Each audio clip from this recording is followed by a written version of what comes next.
तो आपके पास scalar triple product की जो सिग्निफिकेंस है वो ये है कि ये ट्रिपल प्रोडक्ट है। ट्रिपल प्रोडक्ट में आपके पास तीन वेक्टर्स हैं ए बी सी। जब भी तीन वेक्टर्स की बात आएगी, दो वेक्टर्स की मदद से आप एरिया निकाल पाते हैं पैरेलल ग्राम का। इसी तरह पैरेलल पाइप जो है उसका वॉल्यूम निकालने के लिए आप स्केलर ट्रिपल प्रोडक्ट का इस्तेमाल करते हैं। तो इसकी जो सिग्निफिकेंस क्या है वो ये है कि इसके जो तीन वेक्टर जो हैं they are use to determine the value of the volume of parallel pipe. तो ये इसकी जो है सिग्निफिकेंस है। ये आपको सिग्निफिकेंस में पूछा जा सकता है। बाकी स्केलर ट्रिपल प्रोडक्ट तो बहुत बार आ चुका है पेपर में। अगर 20 बार पेपर फिजिक्स का हुआ है तो उसमें से 8 से 9 बार स्केलर ट्रिपल प्रोडक्ट आया हुआ है। आपने इसे ऐसे ही करना है। पहले आपने स्केलर ट्रिपल प्रोडक्ट की स्टेटमेंट लिखनी है। क्या स्टेटमेंट है वो मैंने आपको अभी बताई। फिर आप उसके नीचे जो है इसकी फॉर्मूला लिखें या इसका रिजल्ट लिखें, A dot B cross C is equal to this. और उसको आप डिटरमिनेंट फॉर्म में भी लिख सकते हैं, ये जो इधर ये दिया गया है इसमें। फिर आप उसकी एक्सप्लेनेशन करें, एक्सप्लेनेशन पूरी करें और एंड पे कंक्लूजन दे दें कि ये जो कंक्लूजन में है कि आपके पास स्केलर ट्रिपल प्रोडक्ट जो है ये आपके पास A dot B cross C बराबर होता है B dot C cross A, और ये बराबर होता है C dot A cross B के। और ये दूसरा पॉइंट देंगे कि ये यूज होता है किसी भी पैरेलल पाइप के वॉल्यूम को निकालने के लिए, क्योंकि ये इसका कंक्लूजन है किस्म का। तो इस तरह आप पेपर करेंगे। आप स्टेटमेंट या इंट्रोडक्शन से स्टार्ट लेंगे और you will take and at conclusion. Conclusion आपने लाजमी देना है, चाहे कुछ भी लिख दें। इंट्रोडक्शन वाली बात ही कंक्लूजन में लिख दें, लेकिन अपनी हेडिंग्स को भराएं ताकि एग्जामिनर को पता लगे कि आप प्रॉपर एक फिजिक्स का जो है तैयारी करके आए हैं। आगे चलते हैं। नेक्स्ट क्वेश्चन हमारे पास जो सर ये आता है, नेगेटिव साइन क्यों आया सर? कौन सा? हाँ हाँ, ये नेगेटिव हाँ साइन जो है सर। जी, देखिए मैंने आपको बताया, मैं इसको थोड़ा तेज इसलिए करा रहा हूँ, मैं समझा आपको पता होगा नेगेटिव साइन इसमें क्यों आया है। देखिए आपके पास ए पहली वाली रो को दूसरी रो से उसने शिफ्ट किया है। जब पहली रो को दूसरी से शिफ्ट किया माइनस आ गया, ठीक है ना। तो अब आपके पास ये क्या बन गया, ये इसको गौर से देखें। पहले बी आ गया, फिर डॉट आ गया, फिर ए आ गया और फिर सी आ गया। क्या ये ठीक है? नहीं, ये ठीक नहीं है, क्योंकि आपके पास B dot C cross A होना चाहिए। इसलिए फिर आप इस रो को दोबारा चेंज करें नीचे वाले के साथ। अब दूसरी वाली रो को जब तीसरी वाली के साथ चेंज किया जाएगा, फिर एक और नेगेटिव आएगा, वो वाला नेगेटिव इस नेगेटिव को कैंसिल कर देगा। तो अब आपके पास क्या होगा, बी, इस रो को देखें, पहली रो बी आ गई, डॉट, फिर क्या आया सी, फिर ए। तो अब ये सही बात है कि मैंने आपको कहा था एक साइकिल में होना चाहिए, A B C A B. तो B dot C cross A, ये आपके पास एक साइकिल में है। ये तो आपका प्रूव नहीं था, तो आपका प्रूव ये आ गया। इसी तरह नीचे वाले में भी इसी तरह हुआ है कि आपने उसको C dot A cross B के लिए बराबर लाना है, और उसके बराबर लाने के लिए यू हैव टू शिफ्ट रोज। और शिफ्ट एक बार रो करेंगे माइनस आएगा, लेकिन फिर भी आंसर वो नहीं आता जो ऊपर अज्यूम किया हुआ है। फिर एक और रो शिफ्ट करेंगे, वो आपका आंसर वही आएगा और वो खुद ब खुद माइनस प्लस हो जाएगा। जी फ्रांस, समझ आई आपको? गॉट इट सर, थैंक हाँ, यू। मैं मुझे थोड़ा सा जेन में यह है कि अगर आपको कोई मसला आप पूछ लिया करें, बेसिक है इसलिए। अब नेक्स्ट क्वेश्चन सीएसएस में आया हुआ है 4 नंबर का। क्वेश्चन क्या है, वो कहता है कि तीन वेक्टर्स अगर कोप्लेनर हैं, if three vectors are coplanar. Coplanar का मतलब है कि तीनों वेक्टर एक ही प्लेन में वाकिया हैं। तो if A dot B cross C is equal to 0। अब क्वेश्चन ये है कि अगर तीन वेक्टर कोप्लेनर हैं तो ए डॉट बी क्रॉस सी का आंसर 0 होगा। आगे समझ के नहीं? अगर तीन वेक्टर्स कोप्लेनर हैं, कोप्लेनर का मतलब होता है कि वो तीनों वेक्टर्स जो हैं वो तीनों वेक्टर्स एक ही प्लेन में वाकिया हैं, तो उनका जो स्केलर ट्रिपल प्रोडक्ट होगा, this is the scalar triple product, ये 0 के बराबर होगा। 2017 में ये सवाल आया हुआ है सीएसएस में कि अगर वेक्टर्स 3 कोप्लेनर हैं तो उनका स्केलर ट्रिपल प्रोडक्ट 0 होगा, या वो आपको सवाल देता है कि अगर स्केलर ट्रिपल प्रोडक्ट 0 है तो 3 वेक्टर्स कोप्लेनर हैं, मतलब वो सवाल को या तो इधर से पकड़ लेगा या उधर से पकड़ लेगा, लेकिन question will remain the same, question आपका सेम रहेगा। तो पहले देखते हैं कि अगर 3 वेक्टर्स कोप्लेनर हैं तो उनका स्केलर ट्रिपल प्रोडक्ट 0 कैसे होगा। ठीक है, अगर 3 वेक्टर्स कोप्लेनर हैं तो उनका स्केलर ट्रिपल प्रोडक्ट 0 कैसे होगा। देखिए, अगर आपके पास 3 वेक्टर्स कोप्लेनर है, ठीक है, 3 वेक्टर्स कोप्लेनर का मतलब ये होता है कि तीनों वेक्टर्स जो हैं उनका आपस में एंगल 90 डिग्री का फर्क है, ठीक है, 90 डिग्री का उनमें फर्क है।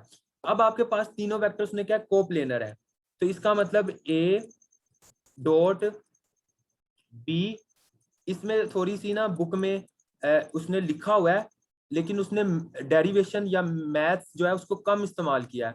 फिजिक्स का पेपर है, आपको मैथमेटिकल और डेरिवेशन और फिजिकल जो ये कैलकुलेशंस है मैथमेटिकली एक्सप्रेसिव जो है उनको आपको यूज करना चाहिए ताकि आपको मार्क्स अच्छे मिल सकें। अब देखें, ये फॉर एग्जांपल आपके पास 3 वेक्टर हैं ए बी सी और दीज 3 वेक्टर्स आर कोप्लेनर, आप फर्ज करें ये कोप्लेनर है, तो कोप्लेनर का मतलब ये है कि आपके तीनों वेक्टर्स के दरमियान एंगल जो है वो 90 डिग्री होंगे, और अगर मैं 2 को मल्टीप्लाई भी करूंगा कोई से 2 वेक्टर्स को तो जो रिजल्ट आएगा वो तीसरे वेक्टर से फिर 90 डिग्री पे होगा। ठीक है, याद रखें, अगर कोई से 2 को मल्टीप्लाई भी करूंगा तो उसका जो वेक्टर का रिजल्ट आएगा वो तीसरे वेक्टर से 90 डिग्री पे होगा। आगे समझ। अब आपके पास ये स्केलर ट्रिपल प्रोडक्ट, अब ये स्केलर ट्रिपल प्रोडक्ट है, इसमें आप बी और सी को पहले मल्टीप्लाई करें। अब मैंने आपको कहा है कि ये दोनों जो है ये आपस में 90 डिग्री पे इन्हें मल्टीप्लाई करेंगे। अब आपके पास इनकी कोई डायरेक्शन आएगी क्योंकि इनका एक आंसर वेक्टर आएगा। अब वो जो इनका आंसर वेक्टर आएगा, फॉर एग्जांपल मैं अब इधर कर नहीं सकता, अगर फिजिकल क्लासेस होती तो मैं आपको बताता कि बी क्रॉस सी जो है उसका फॉर एग्जांपल एक वेक्टर आया, आप फर्ज कर लें कोई भी वेक्टर आ गया, उसका वेक्टर आर आ गया। ये जो आर वेक्टर होगा कोप्लेनर में, this vector R would be perpendicular to A, तो ये वेक्टर आर जो है ये वेक्टर आर ए से परपेंडिकुलर होगा, और ए डॉट आर क्या होगा, A R cos 90 degree. 90 degree क्यों आएगा, क्योंकि ये कोप्लेनर है, इसका रिजल्टेंट जो है वो तीसरे वेक्टर से 90 डिग्री पे होगा, इसलिए ए आर कोस 90 डिग्री हो गया।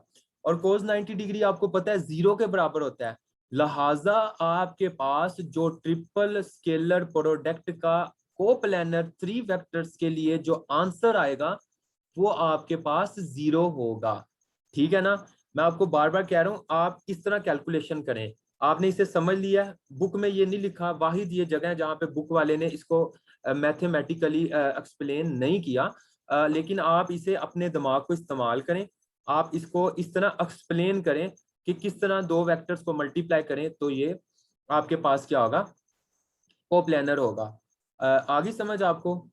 तो इसमें आपके पास ये चीज थी कि आपके पास अगर कोप्लेनर है तो ये आपके पास इसका जो स्केलर ट्रिपल प्रोडक्ट होगा वो 0 होगा। ये था क्वेश्चन, ये CSS 2017 में आया है, और CSS की जब भी मैं बात करूं इसका मतलब प्रोविंशियल एग्जाम में भी है, क्योंकि CSS से भर के पाकिस्तान में फिजिक्स का पेपर मुश्किल कहीं नहीं बनने वाला, और मुश्किल का मतलब ये है कि कम्पिटेटिव एग्जाम में, तो अगर आप CSS की तैयारी कर रहे हैं अच्छी तरह तो आपका प्रोविंशियल एग्जाम भी हो जाएगा उसी तरह। अब मैंने खुद CSS की तैयारी की, मेरे 141 के 2 थे और मेरे काफी सवाल नहीं आते थे, मैं चॉइस पे छोड़ गया था और टाइम नहीं था, लेकिन जब मैंने PMS दिया उसी तैयारी पे मेरे 162 आ रहे हैं। मैं वैसे मिसाल दे रहा हूँ कि आपकी जो CSS की तैयारी होती है वो आपकी बाकी कम्पिटेटिव एग्जाम की तैयारी बहुत अच्छी तरह से करा देती है।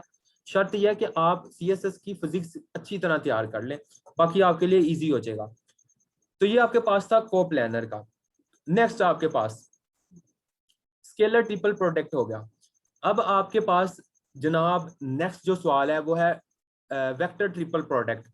अब वेक्टर ट्रिपल प्रोडक्ट क्या है, वेक्टर ट्रिपल प्रोडक्ट में आपको नाम से पता लग रहा है कि आपके पास जो आंसर आएगा 3 वेक्टर्स को मल्टीप्लाई करने पे वो आपके पास एक वेक्टर क्वांटिटी होगी, ठीक है ना। यानी आप जब सर 3 क्वेश्चन प्लीज।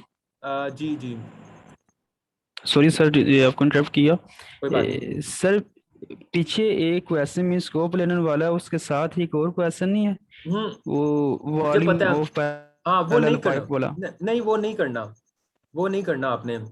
मुझे पता है, मैंने उसको उसको मैंने उसके नोट्स में डाला हुआ है, उसको नहीं आपने करना, ठीक है ना। वो आपको जो है, ये मैंने जहां तक आपको वो पहले वाला कराया वो करें, और उसके बाद आप ये वाला करें, ठीक है। वो उसको करने की जरूरत ओके सर, ठीक नहीं है। है। आगे आप चलेंगे, वो आया ही ठीक नहीं। है। कोई 20 साल पेपरों में एक बार भी नहीं आया, तो इस तरह बहुत ज्यादा बन जाएंगे, ठीक है। देखें। Got it sir, okay. अच्छा, हम थे वेक्टर ट्रिपल प्रोडक्ट पे। 3 वेक्टर्स को मल्टीप्लाई करेंगे, आंसर एक वेक्टर क्वांटिटी आएगी, तो वो वेक्टर ट्रिपल प्रोडक्ट है। इसमें यही होगा कि आप 2 वेक्टर को मल्टीप्लाई करें, क्रॉस प्रोडक्ट लें, और वो जो आंसर आएगा उसका दोबारा क्रॉस प्रोडक्ट लें तीसरे वेक्टर से। तो the cross product of A B C, sorry, the vector product of a vector with cross product of other 2 vector is called vector triple product, ठीक है। ये A cross B cross C है। अब यहाँ पे आपके पास जो सवाल है वो ए क्रॉस बी क्रॉस सी, वो क्वेश्चन ये एग्जामिनर ने जो दिया हुआ है वो ये है कि साबित करें कि आपके पास ऊपर थोड़ा सा वो डल है, तो मैंने इसलिए यहाँ पे इसको लेकर आया हूँ कि A dot sorry A cross B cross C जो है वो बराबर होता है ए डॉट सी। ये इधर डॉट है, जहां पे कोई चीज नहीं होगी दो वेक्टर्स के दरमियान, उसका मतलब आप डॉट प्रोडक्ट लेंगे। फिर minus A dot B dot C, ठीक है। इस चीज को आपने साबित करना है।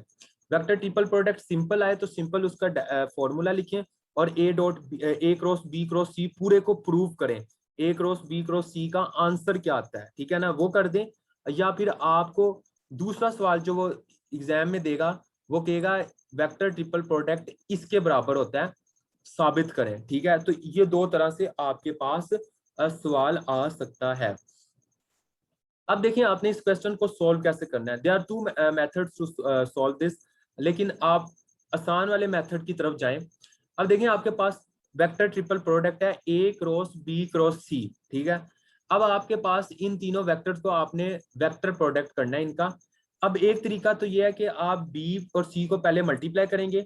बी और सी को मल्टीप्लाई करने के लिए आप ये करेंगे, बी के सारे लिखें बी एक्स आई प्लस बी वाई जे प्लस बी जेड के, और सी के लिखें सी एक्स आई प्लस सी वाई जे प्लस सी जेड के। उन दोनों के कंपोनेंट्स को आपस में क्रॉस प्रोडक्ट करें, और फिर उन दोनों के जो कंपोनेंट 3 जो आएंगे उन तीनों को ए के तीनों कंपोनेंट से मल्टीप्लाई करें। तो ये एक लेंथी प्रोसेस हो जाएगा। आप अगर पेपर में भूल जाते हैं ये वाला तरीका जो अब मैं करा रहा हूँ, जो बुक में है, जो इस नोट्स में है, अगर आप ये भूल जाते हैं तो फिर आप वही वाला करें जो मैंने आपको पहले बताया है। लेकिन अगर आप को याद है तो आप ये वाला करें जो आप करने लगे हैं। आप इसमें ये करते हैं कि आपने पहले बी क्रॉस सी को सॉल्व करना है। आप इसमें पहले जो है ए क्रॉस बी को भी सॉल्व कर सकते हैं, याद रखें। ए क्रॉस बी को पहले सॉल्व करके फिर उसे मल्टीप्लाई सी से भी कर सकते हैं, इससे कोई फर्क नहीं पड़ेगा, क्योंकि दोनों जो साइन है वो वेक्टर प्रोडक्ट के हैं। आप बी क्रॉस सी को पहले मल्टीप्लाई करना चाह रहे हैं। आप 3 वेक्टर ले लें A B C. For example आपने वेक्टर ए लिया, जो आपके पास वेक्टर ए है वो उसके 3 कंपोनेंट है, ए एक्स आई प्लस ए वाई जे प्लस ए जेड के। आपने एक सी वेक्टर लिया, सी वेक्टर के आपके पास 2 कंपोनेंट है, सी एक्स आई प्लस सी वाई जे। और एक आपने कंपोनेंट बी लिया, बी वेक्टर, वो एक्स एक्सिस पे ही मौजूद है, तो उसके जो है एक ही कंपोनेंट है, वो है बी वेक्टर का बी एक्स आई। तो आपने बी वेक्टर का एक कंपोनेंट ले लिया बी एक्स आई, इसे थोड़ा याद रखना है। आपने सी के 2 कंपोनेंट ले लिए सी एक्स आई प्लस सी वाई जे। आपने ए के 3 कंपोनेंट ले लिए ए एक्स आई प्लस ए वाई जे प्लस ए जेड के। आपने जब ये 3 ए के ले लिए, बी और सी के 1 और 2 हैं, बी और सी को आपस में मल्टीप्लाई कर दें, क्योंकि अब आपके पास 1 और 2 कंपोनेंट है, इन्हें मल्टीप्लाई करना आसान हो जाएगा बानिस्बत इसके कि आप 3 कंपोनेंट को आपस में मल्टीप्लाई करते। तो आपके पास बी क्रॉस सी आपके पास ये आ जाएगा, ठीक है। ये आपके पास बी क्रॉस सी को मल्टीप्लाई करें तो ये आ जाएगा। अब ये बी क्रॉस सी का जो आया है उसको ए वाले से करें, ए के आपके तीनों कंपोनेंट होने चाहिए। उन तीनों से करें तो आपके पास A cross B cross C जो है वो आपके पास जो फाइनल आएगा वो आपके पास ये आ जाएगा। ये आपके पास आ गई left hand side A cross B cross C और A cross B cross C, ठीक है, ये आपके पास लेफ्ट हैंड साइड आ गई। अब आपने प्रूव क्या करना है, आपने प्रूव ये करना है, अगर वो प्रूव पूछ रहा है फिर करना है, वैसे आपने स्टार्ट नहीं हो जाना जनाब। आपने वैसे scalar triple vector triple product की डेफिनेशन लिखनी है, उसे बताना है कि ये होता है A cross B cross C, और अगर वो प्रूव नहीं पूछ रहा तो आपने कहाँ तक सोल्व करना है, आपने बस यहाँ तक सोल्व करना है, A cross B cross C तक ही सोल्व करना है, आपने आगे मूव नहीं करना। अगर वो आपको प्रूव नहीं दे रहा और आप सारा करके आ रहे हैं, इसका मतलब उसे पता लग जाएगा कि आप अपने दिमाग से काम नहीं कर रहे, आप रट्टा लगा के आए हैं। तो आप कोशिश करें क्वेश्चन की स्टेटमेंट को समझें और क्वेश्चन जहां तक आपने लेकर जाना है, जो पूछा गया है आप उसे वहां तक लेकर जाएं, उसे मजीद धक्के ना लगाएं। तो ये आपके पास A cross B cross C आ गया। अब आपने निकालना है राइट हैंड साइड, और आपकी राइट हैंड साइड इसके बराबर होनी चाहिए। अब आप राइट हैंड साइड निकालेंगे, आपके पास A भी है C भी है B भी है, पहले A डॉट C निकाल लें, फिर उसे मल्टीप्लाई कर दें डॉट B से, आंसर आएगा उसको रहने दें, फिर ये चीज निकालें, इनका जो आंसर आएगा उसको उसमें से माइनस करेंगे तो आपकी बराबर आ जाएगा इस चीज के। तो ये आपके पास है vector triple product. Vector triple product में से और स्केलर ट्रिपल प्रोडक्ट में से क्वेश्चन आता है, लेकिन तब आएगा जब वो स्टोक्स थ्योरम को छोड़ेगा, गॉसेस डाइवर्जेंस थ्योरम को छोड़ेगा, डाइवर्जेंस को छोड़ेगा, ग्रेडियंट को छोड़ेगा, लाइन इंटीग्रल को छोड़ेगा और सरफेस इंटीग्रल को छोड़ेगा, फिर वो इनकी तरफ आएगा। होपफुली ये इस साल आ सकता है, ना आया तो बाकी जो मैंने आपको ये बड़े बड़े टॉपिक कराने हैं वो तो ऑब्वियसली हमने करने ही है, वो उसमें से आ जाएगा। इसमें से किसी का कोई क्वेश्चन है, कोई भी क्वेश्चन हो इसमें से पूछे मुझसे kindly. Sir one question please. Sir हमने ए को स्पेस में लिया, मींस ए एक्स ए वाई और ए जी। बी को हमने ओनली एक्स एक्सिस लिया है और सी को हम एक्स और वाई में ले रहे हैं, सर इसकी रीजन क्या है? इसकी रीजन ये है कि आपको प्रूव करना है, और प्रूव करने के लिए आप चीजों को खुद से डिफाइन कर सकते हैं। प्रूव करना है ना, आपने लेफ्ट हैंड साइड को राइट हैंड साइड के इक्वल लाना है, तो आपने जो लेफ्ट हैंड साइड पे ए बी सी इस्तेमाल करने हैं वही आपने राइट हैंड साइड पे भी ए बी सी तीनों इस्तेमाल करने हैं। जब आपने तीनों चीजें इस्तेमाल करनी है दोनों तरफ, तो आपको इससे कोई इशू नहीं होगा, आपकी कैलकुलेशन सिमट जाएंगी। आई समझ के नहीं? अगर आपने सिर्फ एक साइड निकालनी होती देन आप ए के तीनों लेते, बी के तीनों लेते और सी के तीनों लेते, ठीक है। चलें, सर मतलब ये है कि हम बी के तीनों ले सकते थे, ए का एक ले लेते, ये हाँ ले फिक्स लें, नहीं है? ले लें, आप ले लें, कोई मसला नहीं। आपको किसी एक वेक्टर के 3 लेने पड़ने हैं, किसी दूसरे वेक्टर के 2 लेने पड़ने हैं और किसी तीसरे वेक्टर का 1 लेना पड़ना है। क्यों लेना पड़ना है? क्योंकि आप बात कर रहे हैं 3 कंपोनेंट्स की, तो किसी ए के 3 होने चाहिए, इसमें कोई शर्त नहीं। आप बी के लें 3, सी के लें 3, ए के लें 3, ये आपकी मर्जी है। आगे समझ? सर सिर्फ एक के ही तीन होने चाहिए? ओ यार नहीं, किसी के भी 3 लें, किसी के भी 3 लें, बी के 3 ले लें, आपका आंसर सेम आएगा। ठीक है सर, ठीक है। हाँ 3 किसी के थैंक भी यू। ले सकते हैं, सॉरी सर। कोई बात नहीं, कोई बात नहीं। थैंक यू चलें, सर, थैंक यू। हाँ नेक्स्ट ये आपके पास एग्जांपल्स हैं कुछ, ये आपके लिए हैं, आप इन्हें सॉल्व करें और मैं कहता हूँ कि आप पास पेपर पकड़ें, जितनी चीज़ें और सॉल्व करके मुझे चेक कराएं। सिर्फ फिजिक्स से रिलेटेड नहीं, आपको कुछ भी सिवाय ऐसे के आप कुछ भी चेक करा सकते हैं मुझे। फिजिक्स तो एक स्पेसिफिकली मैं पढ़ा रहा हूँ ना, बाकी तो आप पास पेपर लें, पास पेपर को सॉल्व करें, मुझसे पूछें। और ये जो एग्जाम्पल्स हैं, ये एग्जाम्पल्स इसमें आई हुई हैं, इन्हें आप सॉल्व करके मुझे भेज दीजिएगा, मैं इन्हें चेक कर लूँगा। ये सिर्फ आपकी प्रैक्टिस के लिए है कि आपको जो वेक्टर्स में से जो प्रैक्टिस है थोड़ी बहुत ही, जो न्यूमेरिकल आ सकते हैं वो जो है उसमें मसला ना हो, ठीक है ना जी। नेक्स्ट टॉपिक, मेन चीज अब यहाँ से स्टार्ट हो रही है। लाइन इंटीग्रल क्या होता है और सरफेस इंटीग्रल क्या होता है ऑफ अ वेक्टर। ये सीएसएस में सवाल आ चुके हैं, इनकी सिग्निफिकेंस भी पूछता है वो। अनफॉर्चुनेटली सिग्निफिकेंस यहाँ पे नहीं है, लेकिन मैं आपको सिग्निफिकेंस बता दूंगा।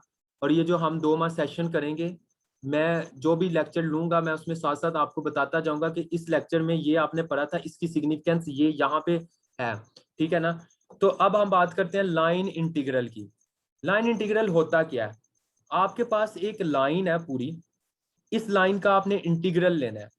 आपके पास ये लाइन है, इस लाइन को मुख्तलिफ पैचेस में डिवाइड कर दें और इसका सबसे छोटे पैच जो हम लेते हैं वो हम ले लेते हैं, फॉर एग्जांपल ये एक पैच है, वो डी आर है। इस सब को हमने डी आर में तकसीम कर दिया, D R D R D R D R सारे बराबर के हैं। और जब सब डी आर को जमा करें तो वो इस लाइन पूरा का लाइन की जो लेंथ बन जाती है। ठीक है, आप कोई एक पॉइंट ले लें, वो आपका डी आर है और उसकी यहाँ पे डायरेक्शन क्या है, ये डायरेक्शन है डी आर की।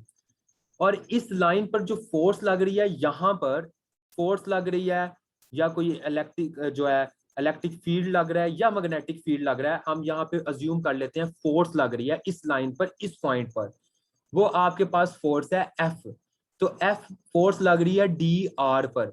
तो इस दोनों का जो डॉट प्रोडक्ट होगा एफ डॉट डी आर, वो बराबर होगा line integral of this line. देखें, ये जो आपके पास डॉट प्रोडक्ट होगा एफ डॉट डी आर का, अगर इस डॉट प्रोडक्ट का आप पूरा इंटीग्रल ले लें over the curve A B, तो ये आपको दे देगा line integral of force F या ऑफ वेक्टर एफ। तो इसे आप कहते हैं लाइन इंटीग्रल। लाइन इंटीग्रल क्या होता है, आपके पास कोई भी फोर्स है और किसी भी लाइन के किसी पॉइंट पे वो फोर्स या वो फील्ड लग रहा है, तो उन दोनों का जो डॉट प्रोडक्ट होता है हम उसे लाइन इंटीग्रल कहते हैं। ये जो आपने लाइन इंटीग्रल निकाला है ये दरअसल इस पॉइंट का है। इफ यू वांट टू, अगर आप चाहते हैं कि इस पूरी लाइन का इंटीग्रल निकले over the whole line, then आप क्या करेंगे, आप इसकी इंटीग्रल करेंगे, इंटीग्रेशन करेंगे। आपको पता है इंटीग्रेशन मुख्तलिफ चीजों को जमा करके पूरा जवाब देती है उस पर। तो आपके पास ये कर्व ए से बी तक है, तो आपके पास जो लाइन इंटीग्रल होगा वो फ्रॉम ए टू बी होगा और एफ डॉट डी आर है। अगर खाली एफ डॉट डी आर होगा तो इस जगह का लाइन इंटीग्रल आएगा, और अगर वो आपके पास इंटीग्रल बी ए है तो वो पूरी जो आपके पास लाइन है उसका लाइन इंटीग्रल होगा। अब पेपर में सवाल कैसे आता है, what is line integral, what is its significance. Line integral क्या है और सिग्निफिकेंस क्या है। लाइन इंटीग्रल तो आपको समझ आ गई कि आपके पास एफ डॉट डी आर जो है उसको लाइन इंटीग्रल कहते हैं, the dot product of vector F acting on a point D R is called line integral. फिर आप लाइन इंटीग्रल की डेफिनेशन लिखें, फिर आप लिखें कि line integral dot product is equal to F dot D R. फिर आप उस पर लिखें कि line integral over the whole line over the complete line, वो आपके पास होगा बी डॉट, वो होगा एफ डॉट डी आर। तो ये बी से ए तक आ गया, तो ये पूरी लाइन का आपके पास जो है लाइन इंटीग्रल आ गया, line integral of F over the curved line A B. तो इस तरह आपने इसे लिखना है, डेफिनेशन, फॉर्मूला, एक्सप्लेनेशन, और फिर एक्सप्लेनेशन के बाद line integral of F over the whole curve, और फिर एंड पे आप लिखेंगे इसकी फिजिकल सिग्निफिकेंस। इसकी फिजिकल सिग्निफिकेंस ये है कि सबसे पहले ये जो है किसी भी चीज की लाइन इंटीग्रल निकालता है, ये आपको पता लग गया। उसकी इसके बाद जो फिजिकल सिग्निफिकेंस है जो हम इंशाल्लाह कल करेंगे, वो इसमें यह है कि ये आपके पास स्टोक्स थ्योरम में इस्तेमाल होता है। स्टोक्स थ्योरम में इस्तेमाल होता है, किसी भी चीज का कर्ल निकालना हो वो उसके लिए इस्तेमाल होता है। फिर मैक्सवेल्स की इक्वेशन जो होंगी आपके पास, मैक्सवेल्स की 4 इक्वेशन जो अगले माह होंगी पेपर 2 में, उसमें ये इस्तेमाल होता है। उसके बाद ये आपके पास फैराडेज लॉ में इस्तेमाल होता है। उसके बाद ये आपके पास जो चीज है ये आपके पास एम्पियर्स लॉ में इस्तेमाल होती है। तो अभी तो आपको इन चीजों की समझ नहीं आएगी क्योंकि अभी आपने की नहीं है, इसलिए मैं आपको अभी बता रहा हूँ कि आगे जब हम आहिस्ता आहिस्ता चलेंगे तो मैं साथ साथ आपको बताऊंगा कि ये सिग्निफिकेंस लाइन इंटीग्रल की है। अगर सीएसएस में सवाल आता है तो सीएसएस में आपको मुख्तलिफ चीजों को सोचना पड़ता है बैठ के। कल भी मैंने आपको बताया था, you have to give 5 minutes for brainstorming to each question. आपको हर क्वेश्चन को 5 मिनट ब्रेनस्टॉर्मिंग करनी पड़ती है, और 4 सवाल हैं 5 सवाल हैं तो 20-25 मिनट से आपका कुछ नहीं जाता। जिसको फिजिक्स का पेपर आता है वो 2 घंटे में कर लेता है। इसमें ना आपने कोई इंग्लिश लिखनी है ना आपने इसमें शीटें भरनी है, तो इसलिए आप 5 मिनट की ब्रेनस्टॉर्मिंग की आदत डाल लें। अब मैं जब आपका मॉक टेस्ट लूंगा इस पेपर के एंड पे या इस सेशन के एंड पे, पेपर 1 और पेपर 2 का, फिर आप उसकी प्रैक्टिस कर लीजिएगा कि कैसे आपने इसे करना है। तो ये था आपके पास लाइन इंटीग्रल। इसकी फिजिकल सिग्निफिकेंस इंशाल्लाह आगे आने वाले लेक्चर्स में जो आपको उस पे आप यहाँ हो जाएगी। तो लाइन इंटीग्रल ये था। लाइन इंटीग्रल का मतलब है एक लाइन पे। अब आती है सरफेस इंटीग्रल। सरफेस इंटीग्रल क्या है? सरफेस इंटीग्रल ये है कि जैसे आपके पास लाइन है ना, और आप उसमें से एक पॉइंट करते हैं डी आर, क्योंकि लाइन है तो आप लेंथ लेंगे, ठीक है। इसी तरह जब आपके पास एक सरफेस है, ये आपके पास एक सरफेस है, इस सरफेस का आप लेना चाह रहे हैं surface integral of force F. इस सरफेस पर कोई फोर्स लग रही है, या इस सरफेस में से आपके पास कोई इलेक्ट्रिक फील्ड या मैग्नेटिक फील्ड गुजर रहा है, तो वो जो इलेक्ट्रिक फील्ड और मैग्नेटिक फील्ड गुजर है उसकी मदद से इसका सरफेस इंटीग्रल आपने निकालना है। फॉर एग्जांपल आपके पास फोर्स एफ इस तरह लग रही है, और इस पूरे सरफेस को आप छोटे छोटे पैचेस में डिवाइड कर लें। जिस तरह ऊपर लाइन को आपने छोटे छोटे डी आर में डिवाइड किया था, तो आपके पास एक छोटा पैच आ जाएगा ये वाला, जिसे आप कहेंगे डी एस। ये आपके पास आ गया डी एस। ये छोटा सा पैच है। इस सब पैचेस को जमा करें तो पूरी सरफेस का आपके पास जो है वो क्या बन जाएगा, एरिया बन जाएगा। माइक बंद रखा करें प्लीज, मैं बंद कर दूंगा वरना। तो आपके पास ये तमाम सरफेस आ गई। इस सरफेस को छोटे छोटे पैचेस में आपने डिवाइड किया। हम इस पैच की बात करते हैं डी एस। इस डी एस पे जो आपके पास फोर्स लग रही है, जो कि हर जगह लग रही है, वो एफ है, ठीक है। और इसका जो आपके पास इस डी एस का जो वेक्टर है वो फॉर एग्जाम्पल ये है डी, जो ये डी एस है उसकी जो डायरेक्शन है वो ये है, ठीक है ना। ये उसका डी एस मैग्नीट्यूड हो गया, और उस सरफेस के पार्ट का जो आपके पास वेक्टर है वो ये एन है। आगे समझ के नहीं? तो आपके पास डी एस और एफ के दरमियान जो वेक्टर होगा वो थीटा होगा, और एफ और डी एस के डॉट प्रोडक्ट को आप कहेंगे सरफेस इंटीग्रल, बिल्कुल ऊपर वाले की तरह। लाइन इंटीग्रल क्या होता है, F dot D are. Surface integral क्या होता है, एफ डॉट डी एस। उसमें लाइन होती है और इसमें आपके पास एक सरफेस और उसका एक एरिया होता है। बस ये फर्क है लाइन इंटीग्रल में और सरफेस इंटीग्रल में। अगर एग्जामिनर डिफरेंस पूछता है तो आपको रेडी रहना चाहिए हर तरह के सवाल के लिए। तो ये एफ है, ये डी एस आपके पास है। इन दोनों का जो डॉट प्रोडक्ट है ये आपके पास कराता है सरफेस इंटीग्रल। और ये एफ डॉट डी एस दरअसल एफ डॉट डी ए ही है। और आपको पता है कि इधर एफ हो या ई हो या बी हो तो ये इलेक्ट्रिक फ्लक्स बन जाता है, मैग्नेटिक फ्लक्स बन जाता है, और खाली एफ है तो उसे हम फ्लक्स कह देंगे। किसी भी चीज एरिया में से गुजरने वाली फील्ड लाइंस की तादाद जो है उसे हम फ्लक्स कहते हैं, ठीक है। तो आपके पास फ्लक्स क्या आ जाएगा, F dot D S. F dot D S आपके पास क्या आ गया, फ्लक्स। अब आपको पता है डी एस का वेक्टर, ये वेक्टर की इसकी यूनिट वेक्टर, ये इसकी डायरेक्शन है और ये इसका मैग्नीट्यूड है। इन दोनों को आप अलग अलग करके भी लिख सकते हैं, या इस तरह लिखा रहने से कोई मसला नहीं। जरूरी नहीं कि आप इस नोट्स पे ही करें, आप अपना जो है खुद भी यूज करें माइंड और उसको इस तरह करें। ये था सरफेस इंटीग्रल। इसमें से अगर मैं सरफेस इंटीग्रल पूरी सरफेस में से लेना चाहता हूं तो आपको पता है ये एक क्लोज सरफेस है। तो क्लोज सरफेस का जो सरफेस इंटीग्रल होगा वो आपके पास होगा इंटीग्रल, और इसको आप इधर क्लोज कर देंगे। क्लोज का मतलब है ये इस पूरी जो है सरफेस उसका जो है सरफेस इंटीग्रल है। तो एफ डॉट डी एस का इंटीग्रल जो इस तरह होगा वो आपके पास क्या होगा, सरफेस इंटीग्रल। ये इंटीग्रल जो है इसके नाम से ही पता लग रहा है कि ये सबको जमा करेगा और आपको दिखाएगा कि टोटल इस पे इतना फ्लक्स लग रहा है। तो ये था आपके पास सरफेस इंटीग्रल। अब सरफेस इंटीग्रल की सिग्निफिकेंस, सरफेस इंटीग्रल की एक सिग्निफिकेंस ये है कि ये आपको फ्लक्स निकाल के दिखाता है। इलेक्ट्रिक फ्लक्स हो, मैग्नेटिक फ्लक्स हो, उसकी वैल्यू कौन बताता है, सरफेस इंटीग्रल बताता है। इसकी दूसरी सिग्निफिकेंस ये गॉसिस डाइवर्जेंस थ्योरम में इस्तेमाल होगा। इसकी तीसरी सिग्निफिकेंस ये गॉसिस लॉ फॉर इलेक्ट्रिसिटी में इस्तेमाल होगा। इसकी चौथी सिग्निफिकेंस ये गॉसिस लॉ फॉर मैग्नेटिज्म में इस्तेमाल होगा। सिवाय पहली के आपको बाकी तीनों का नहीं पता। इंशाल्लाह आने वाले लेक्चर्स में पेपर 2 में ये सारी चीजें मैं आपको बताऊंगा। तो ये था आज का लेक्चर। आज मेरे ख्याल से इतना काफी है, इसे तैयार करें आप। अगर इसमें से अभी कोई सवाल है तो मुझसे पूछ लें प्लीज। सर प्लीज एक बार फिर ये लाइन इंटीग्रल और सरफेस इंटीग्रल में डिफरेंस बताइएगा। लाइन इंटीग्रल लाइन पे होता है।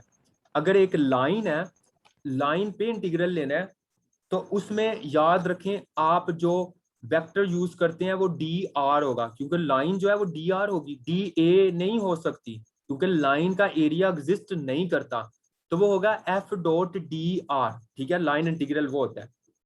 वो किसी भी लाइन का इंटीग्रल निकालने के लिए कि उस लाइन पर वो जो फोर्स लग रही है उसका आंसर कितना होगा, उसका लाइन पे फ्लक्स कितना होगा, वो बताएगी।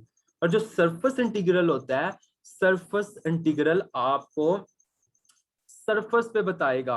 और सरफेस में आप डी आर यूज नहीं करेंगे, उसमें आप डी एस यूज करेंगे, क्योंकि आपके पास सरफेस जो है उसका एरिया होता है, और एरिया में से कोई ना कोई जो है तादाद होती है लाइंस के गुजरने की। तो surface integral will tell you about flux, may इधर it would be electric flux और मे बी मैग्नेटिक फ्लक्स। तो ये आपके पास है line integral D R, surface integral D S, line integral F dot D are, surface integral f dot ds, line integral over the whole curve, integral f dot dr, surface integral over the whole surface, integral f dot ds. Line integral is used in determine the curl of a vector। और ये सारी चीजें मैं आपको आहिस्ता आहिस्ता ही पता लगेंगी, अभी एकदम जो है आगे नहीं चलेंगे। इस इधर तक बताएं कोई चीज जो मसला हो। ओके सर, ठीक हो गया। नहीं सर जी, क्वेश्चन किसी का? जी जी सर भी जरा टाइप से देखिए तो वो सॉरी, आवाज नहीं आ रही आपकी। सर वेक्टर फील्ड और स्केलर फील्ड में क्या फर्क है, क्योंकि ये भी पीएमएसकेपी में आया था। जी जी सॉरी, आवाज नहीं आ रही मेरी? जी आप बोलें बोलें बोलें, अब शोर बड़ा आ रहा है आपका। सर वेक्टर फील्ड और स्केलर फील्ड में क्या फर्क है? वेक्टर फील्ड और स्केलर फील्ड में क्या फर्क है, ये वैसे कल का टॉपिक। बोले केपी पीएमएस में पिछले मरतबा एक क्वेश्चन आए थे। हाँ, स्केलर फील्ड और वेक्टर फील्ड मैंने कल कराना है। स्केलर फील्ड ये होता है कि आपके पास कोई भी फील्ड है उसकी डायरेक्शन नहीं होगी। ठीक है, जिस तरह आपके पास इलेक्ट्रिक पोटेंशियल है, पोटेंशियल ग्रेडियंट है, या आपके पास पोटेंशियल ग्रेडियंट के अलावा आवाज आ रही है आपकी, टेम्परेचर है, टेम्परेचर है, पोटेंशियल ग्रेडियंट है, ये सॉरी पोटेंशियल है आपके पास। इनकी ये जो है ये स्केलर फील्ड होते हैं। स्केलर फील्ड वो होते हैं जिनकी डायरेक्शन नहीं होती, ये जो है इनकी डायरेक्शन को आप मेजर नहीं कर सकते। लेकिन जो आपके पास वेक्टर फील्ड होते हैं इनकी कोई ना कोई डायरेक्शन होती है। जैसे ग्रेविटी है, ये वेक्टर फील्ड होता है, ये जो आपको फील्ड प्रोवाइड करेगा ना, ग्रेविटी फील्ड प्रोवाइड कर रहा है, तो ये किसी ना किसी डायरेक्शन के तहत काम करेगा। ठीक है, इलेक्ट्रिक फील्ड है, इलेक्ट्रिक का एक फील्ड होता है, और वो जो इलेक्ट्रिक फील्ड है जब उसमें चार्ज आप लेकर जाएंगे तो वो उस चार्ज पे जब फोर्स लगाएगा अपने फील्ड के अंदर अंदर, तो वो उसको एक वेक्टर यानी एक डायरेक्शन देगा। तो जो स्केलर फील्ड होता है वो फील्ड होता है, उसके अंदर किसी भी चीज पे फोर्स लगती है, जैसे टेम्परेचर है आपके पास, लेकिन उसकी डायरेक्शन नहीं होती। ठीक है ना, उसकी डायरेक्शन नहीं होती। जैसे आपके पास पोटेंशियल है, उसकी डायरेक्शन नहीं होती। लेकिन जो वेक्टर फील्ड होता है वो फोर्स लगाता है और वो डायरेक्शन भी उसकी होती है। जिसमें इलेक्ट्रिक फील्ड आपके पास है, मैग्नेटिक फील्ड आपके पास है, वो आपके पास वेक्टर फील्ड है। जी समझ आई? Yes sir. हाँ, बाकी इसको आप कल मैं इंशाल्लाह डिस्कस करूंगा। जी कोई क्वेश्चन किसी का? जी thank you so much. Sir आप न्यूमेरिकल्स कह रहे थे सर? हाँ, न्यूमेरिकल्स मैं आपको ना हफ्ते की बेस पे भेज दिया करूंगा, आप मुझे सोल्व करके भेज दिया करेंगे, ठीक है ना? हाँ, मैंने आपको पहले बताया। जी सर ठीक है। हाँ, न्यूमेरिकल का इतना रोल नहीं है, 10-15 नंबर का न्यूमेरिकल आता है, वो मैं आपको साथ साथ बता रहा हूँ। ये न्यूमेरिकल्स मैं आपको देखें सारे न्यूमेरिकल्स साथ बता रहा हूँ। बाकी जिसकी कैलकुलेशन अच्छी है एफएससी लेवल तक, he can do numerical very easily. Okay sir आपने 5 टॉपिक्स बताए थे मेन, आपने कहा था अगर वो बंदा कर ले तो आपके जो फिजिक्स का पेपर अच्छा खासा हो जाता है। मैंने बताया, फ्लूइड्स है, वेक्टर्स है, वेव्स है, वेव्स हैं, थर्मोडायनामिक्स है। थर्मोडायनामिक्स है और मिसलेनियस टॉपिक्स हैं। लेकिन ये है कि ये टॉपिक्स मैंने आपको वैसे बता दिए हैं, इनकी लिमिट आपको नहीं पता कि थर्मोडायनामिक्स आपने कहाँ तक जाना है। आपको गिब्स फंक्शन करना है कि नहीं, आपको थर्ड लॉ ऑफ थर्मोडायनामिक्स करना है कि नहीं, आपको इंजन कहाँ तक करना है। तो ये चीज होती है, ये तो टॉपिक्स मैंने आपको सिलेबस से देख के बताया है। ठीक है जी स्टूडेंट्स, मेरे ख्याल से आपको समझ आ गई होगी। इसको तैयार करें, लेक्चर को डेली बेस पे तैयार करें, और जो सीरियस हैं वो जो है मुझे बताएं, ताकि बाकियों को फिर मैं एलिमिनेट करूं, ताकि एक सीरियस हम लेकर अपलोड चलें और फिर उसको जो है ख़त्म करें। किसी का कोई क्वेश्चन है इधर? सर लाइन इंटीग्रल पर क्वेश्चन थ्योरेटिकल आता है जी, लाइन इंटीग्रल पर थ्योरेटिकल क्वेश्चन आता है, और ये जितनी क्वेश्चन हमने किए लाइन इंटीग्रल पर थ्योरेटिकल है। Physics is the amalgam of theoretical as well as mathematical portion, so you cannot isolate theoretical portion from mathematical portion, it's the mixture of both two components। so आप दोनों चीजें आपको आती हैं, theoretical भी आती हैं और आपको मैथमेटिकल। एक ही चीज फिजिक्स में ये नहीं हुआ कि आपको कोई ऐसा सवाल है जिसमें आप 10-12 पेज सिर्फ पैराग्राफ लिख के आए, नहीं, you have to support your ideas with some mathematical calculations, otherwise you can not get excellent marks. ठीक है ना, तो आपको दोनों चीजें आएंगी। ठीक है जनाब, thank you so much. Sir ये एमसीक्यूज जो है ये भी अंदर से थ्योरी से करवा रही हैं और स्पेशल से उनकी प्रिपरेशन करनी होगी? देखिए एमसीक्यूज मैं आपको साथ साथ बता रहा हूँ, ठीक है। इसके लिए मैं बुक्स जी। बता देता हूँ स्टूडेंट को। एमसीक्यूज की बुक्स आती हैं प्रॉपर, वो आप बुक, छोटी सी बुक्स होती हैं, उन बुक से कर लें। मैंने कभी किधर से एमसीक्यूज नहीं तैयार किए, मेरा एफएससी और ये कॉन्सेप्ट बेहतर है, तो मेरे 15-18 इस तरह नंबर लग जाते हैं। तो आप इसकी टेंशन ना लें, आपको मैं बुक्स बता दूंगा। ठीक है जी, थैंक यू। ठीक है जी, sir. Thank you so much. किसी का कोई क्वेश्चन है? मैं लास्ट टाइम पूछ रहा हूँ, फिर मैं इजाज़त चाहता हूँ। मैं काफ़ी थक जाता हूँ क्योंकि जूम पे डायरेक्ट मैंने ही बोलना है। अगर हमारी इस तरह क्वेश्चनिंग होती रहे तो मेरे लिए बहुत आसान होगा टाइम गुजारना, लेकिन इस पे मुझे ही लगातार बोलना है और बगैर इंटरप्शन के।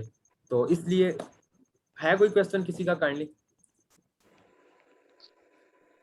सर एक क्वेश्चन प्लीज, जरा जी जी जी बोले। फिजिक्स से हट के है। सर आपके सीएसएस के सब्जेक्ट्स कौन से थे, प्लीज बता सकते हैं ऑप्शनल? यार मेरी फिजिक्स थी, इंटरनेशनल रिलेशंस था, इंटरनेशनल लॉ था और पंजाबी था।